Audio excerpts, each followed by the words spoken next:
આજનો દિવસ એટલે તમામ ગુજરાતીઓ માટે અને આખા ગુજરાત માટે એક ગર્વનો દિવસ છે, એક ખુશીનો દિવસ છે.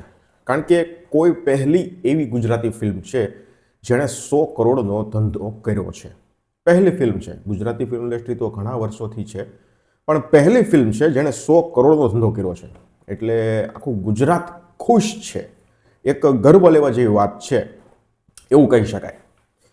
જો લાલો ફિલ્મ સાથે જે કાંઈ થયું છે ને એના આપણે બધા સાક્ષીઓ છીએ. કોઈને ફિલ્મ ગમી છે, કોઈને ફિલ્મ નથી ગમી, પણ એક ઘટના જે ફિલ્મ સાથે ઘટી છે એના સાક્ષી તો બધા જ છે.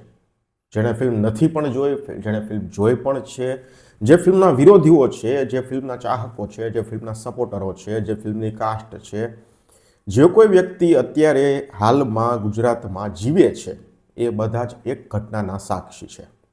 ઘટના કઈ છે બધાને ખબર છે, અને આ ઘટના આપણે આવતી પેઢી સાથે વાગોળી પણ શકીએ, કારણ કે આવી ઘટના હવે લગભગ કોઈ ફિલ્મ સાથે તો નહીં જ બને. નહીં બને એની પાછળનું કારણ એ છે કે આ ફિલ્મ સાથે ઘણા બધા પાયાઓ છે. ફિલ્મ ચાલવા પાછળ ઘણા બધા કારણો છે, પણ એક કારણ, એક પાયો ચમત્કારનો પણ છે. આ વસ્તુ મેં આગળ ઘણીવાર કીધી છે. એટલે ચમત્કાર છે એ હર વખતે તો ના થાય.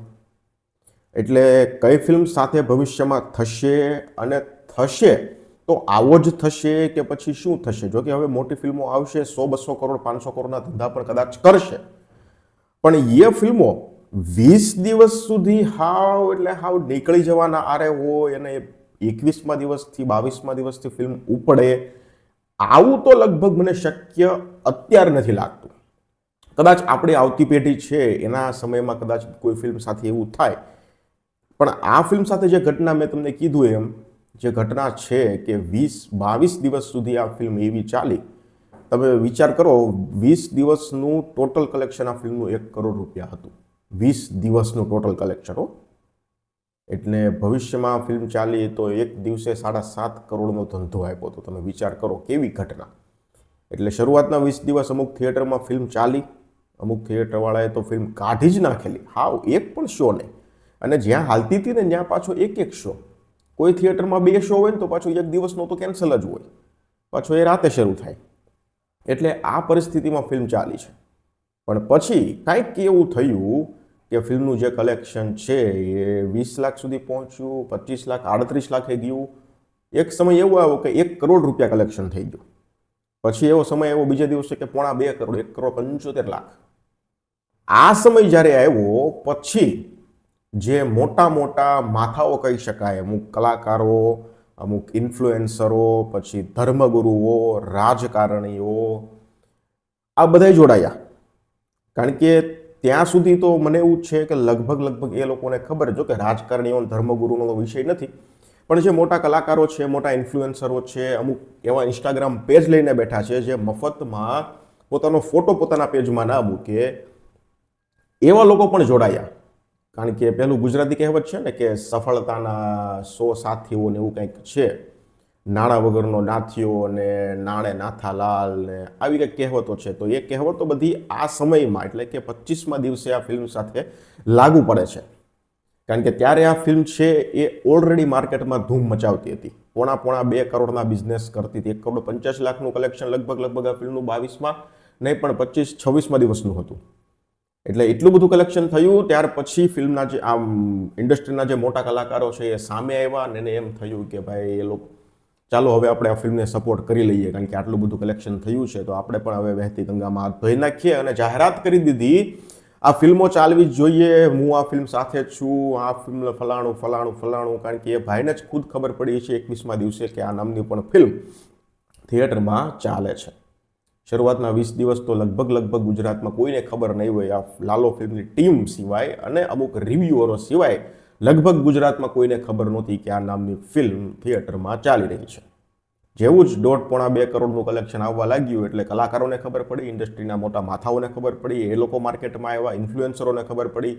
ઇન્ફ્લુએન્સરોને ખબર પડી કે ભાઈ આ ટોપિક પર વાત કરવાથી વ્યૂ આવે છે, રીચ આવે છે, કમેન્ટ આવે છે, ડોલર આવે છે. એટલે એ લોકો પણ પછી ધીમે 25-27મા દિવસે એ લોકો પણ માર્કેટમાં આવી ગયા.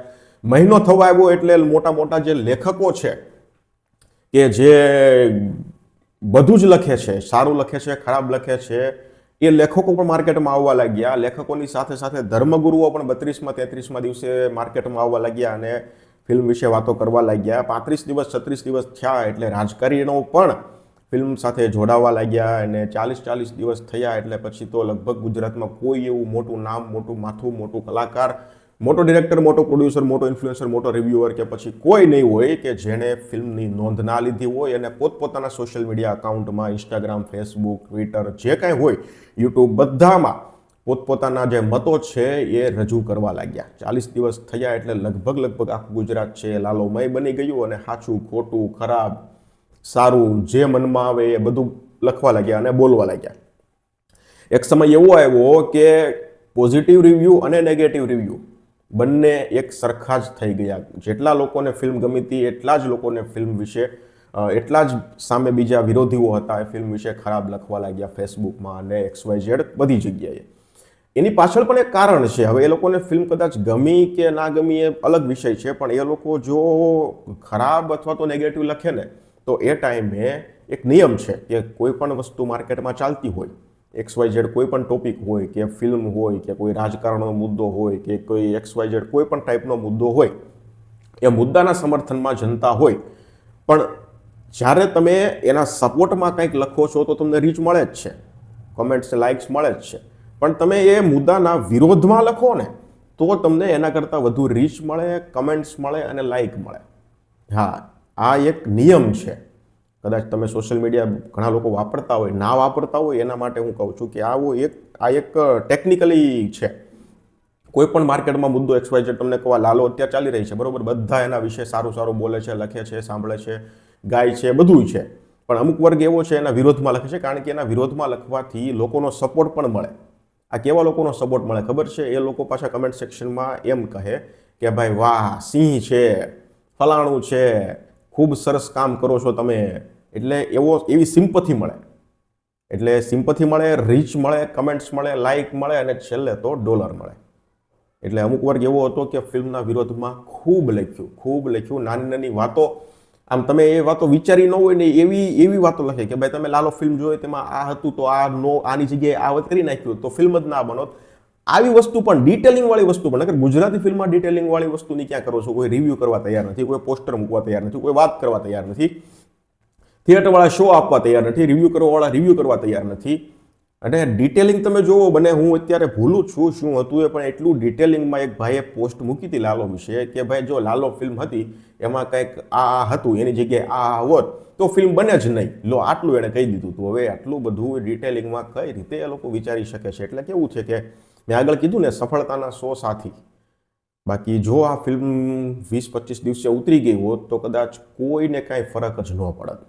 પણ કેવું થયું કે પોણા 2 કરોડનું કલેક્શન કરવા માંડી ફિલ્મ, એટલે એમ થયું કે ભાઈ આ તો કંઈક અલગ જ છે, ચાલો સપોર્ટ કરી લઈએ.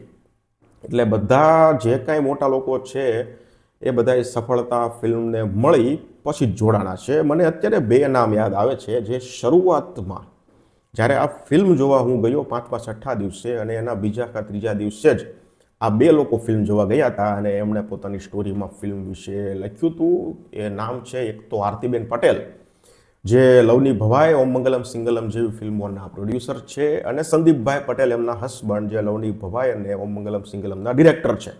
આ બંને જણા લગભગ 6ઠા અથવા તો 7મા અથવા તો 8મા દિવસે ફિલ્મ જોવા ગયા હતા અને ફિલ્મ વિશે એણે વિડીયો મૂક્યો હતો અને ઇન્સ્ટાગ્રામમાં સ્ટોરી મૂકી હતી.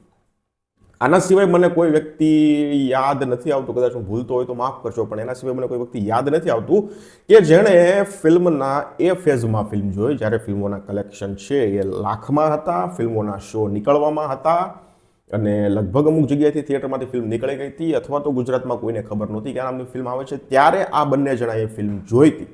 એના સિવાય મને કોઈ યાદ નથી આવતું. એટલે સફળતા મળી એટલે પછી આ જે બીજા લોકો છે એ બધા જોડાણા છે. પણ હવે જોડાઈ ગયા પછી પણ એક રટણ એ લોકો એ ગાઈ રહ્યા છે કે અમે ફિલ્મને શરૂઆતથી જ સપોર્ટ કર્યો છે, એ વાતનો અમને ગર્વ છે ને એવો ગર્વ એ લોકો અત્યારે લઈ રહ્યા છે. પણ કાંઈ વાંધો નહીં, બધાને ભગવાન સદબુદ્ધિ આપે એવી પ્રાર્થના છે. બીજી વસ્તુ એ છે કે લાલો ફિલ્મ જે છે, બરોબર, એની જે સ્ટારકાસ્ટ છે એને તો આપણે ધન્યવાદ દેવાના છે, અભિનંદનને પાત્ર છે. એ લોકોનું એક સપનું જોકે એ લોકોનું સપનું તો પૂરું થયું, પણ લગભગ ગુજરાતમાં ઘણા લોકોનું સપનું પૂરું થયું, આખી ઇન્ડસ્ટ્રીનું સપનું પૂરું થયું કે 100 કરોડવાળી કોઈ ફિલ્મ આવે.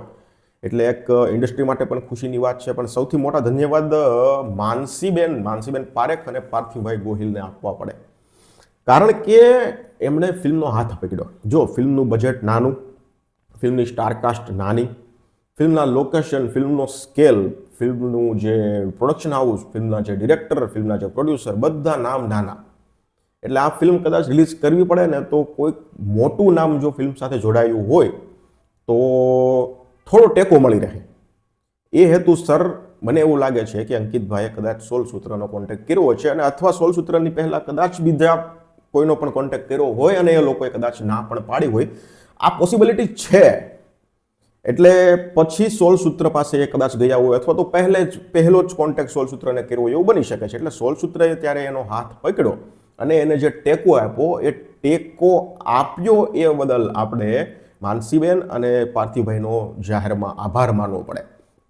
અને અંકિતભાઈને પણ એક વાત કહેવાની એ થાય કે એક વસ્તુ એ છે કે જ્યારે કોઈ આપણો હાથ ના પકડે અને આપણો દિવસ એવા ચાલી રહ્યા હોય કે આપણે હાવ એકલા હોય, પણ એ પરિસ્થિતિમાં જ્યારે કોઈ આપણો હાથ પકડે અને પછી આપણને સફળતા મળે, તો પછી એ હાથ પકડનાર વ્યક્તિ કોઈ પણ હોય એ આપણા માટે ભગવાન કહેવાય. એટલે સૌથી મોટો આભાર આપણે 16 સૂત્રનો માનવો પડે, માનસીબેનનો માનવો પડે અને પાર્થિવભાઈનો માનવો પડે. અને ગર્વની વાત છે કે 100 કરોડની પહેલી ગુજરાતી ફિલ્મ આપણી છે એ બની ગઈ છે. બાકી સફળતા મળી ગઈ છે, લોકોએ ગંગામાં હાથ ધોઈ લીધા છે અને બધા અત્યારે પોતપોતાની રીતે સેલિબ્રેશન કરી રહ્યા છે. હવે આપણે કલેક્શનની વાત કરી લઈએ. તો જો કલેક્શન છે ને, પહેલાં 20 દિવસનું ફક્ત 1 કરોડ રૂપિયા હતું. પછી 21મા દિવસથી આ ફિલ્મનું કલેક્શન છે એ 25, 38, 40 ને એ રીતે ઉપડ્યું છે. 51મા દિવસનું આ ફિલ્મનું કલેક્શન 1 કરોડ અને 65 લાખ રૂપિયા છે. અને હજુ તો આજે રવિવાર છે, રવિવારના દિવસે આ ફિલ્મનું કલેક્શનમાં જબરજસ્ત ઉછાળો આવશે. ટોટલ નેટ કલેક્શન 81 કરોડ અને 65 લાખ રૂપિયા થયું છે. ટોટલ ગ્રોસ કલેક્શન 94 કરોડ અને 60 લાખ રૂપિયા થયું છે. ઓવરસીસમાંથી એટલે કે વિદેશમાંથી આ ફિલ્મનું કલેક્શન 5 કરોડ અને 90 લાખ રૂપિયા આવ્યું છે. ટોટલ આ ફિલ્મનું કલેક્શન હિસ્ટોરિકલ, ટોટલ આ ફિલ્મનું કલેક્શન ભારતનું અને વિદેશનું બધું ભેગું થઈ અને કલેક્શન 100 કરોડ અને 50 લાખ રૂપિયા થયું છે. મને ગર્વ થાય છે, મારા રૂવાડા ઊભા થાય છે કે કોઈ ગુજરાતી ફિલ્મનો કલેક્શનનો હું વિડીયો બનાવી રહ્યો છું અને મારા મોઢામાંથી કોઈ ગુજરાતી ફિલ્મ વિશે 100 કરોડનો આંકડો પહેલીવાર નીકળ્યો છે. અત્યારે રૂવાડા મારા ઊભા થઈ ગયા છે અને ખૂબ ગર્વની વાત થાય છે કે 100 કરોડ આ શબ્દ મને બોલવા મળ્યો, અને એ પણ એક ગુજરાતી ફિલ્મ વિશે. અને એવી ગુજરાતી ફિલ્મ વિશે કે જેના વિશે શરૂઆતમાં કોઈ જાણતું નહોતું. નીકળી ગઈ હતી ફિલ્મ અને પછી લાલાએ હાથ પકડ્યો અને પછી એ ફિલ્મને હાથ પકડીને ઉપર લીધી એટલે સીધી જ એને રોકેટની ગતિએ ઉપર ફેંકી દીધી, અથવા તો ઉપર એને ખેંચી લીધી એવું કહી શકાય. તો ખૂબ ખૂબ ધન્યવાદ. ટીમને પણ અભિનંદનને પાત્ર છે, ટીમ આખી. અને સેલિબ્રેશનનો સમય છે. ખૂબ ખૂબ ધન્યવાદ. ગર્વની વાત છે. તો હવે તમારે કાંઈ પણ આ ફિલ્મ વિશે લખવું હોય, કહેવું હોય, એ બધું જ કમેન્ટ સેક્શનમાં કહી શકો છો. ધન્યવાદ.